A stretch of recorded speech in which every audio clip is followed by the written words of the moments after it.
Hommage unanime de la classe politique à l'annonce du décès de Dominique Baudis, premier défenseur des droits, ancien journaliste et ancien maire centriste de Toulouse.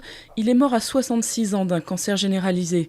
Son nom reste également associé à la rumeur dont il fut victime en 2003 dans l'affaire du tueur en série Patrice Allègre. Accusé notamment de proxénétisme, viol et meurtre, la justice le l'innocentera totalement qu'en 2005. Un épisode dont il est sorti, disait-il, très meurtri. Près de 200 postes bientôt supprimés aux 3 Suisses, c'est la conséquence de l'abandon du traditionnel catalogue pour passer au tout Internet. Parmi les 198 salariés concernés, 166 pourraient bénéficier de mesures de réorientation, les autres, âgés de 57 ans et plus, de mesures de cessation d'activité. Actuellement, 3 Suisse France emploient 409 personnes.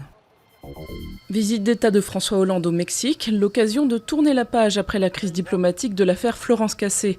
Mais une nouvelle affaire risque de perturber les retrouvailles entre Mexico et Paris. Une Française en appelle au chef de l'État pour l'aider à récupérer ses 3 enfants, retenus par l'ex-gouverneur de Mexico, un proche du président Nieto.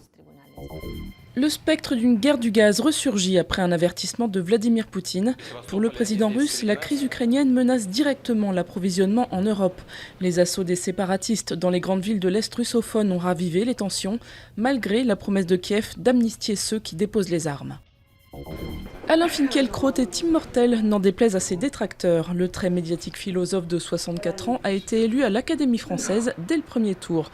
Jugé réactionnaire par certains, intellectuel incontournable pour d'autres, il avait suscité de vives réactions en 2013 avec un essai sur l'identité nationale et l'immigration.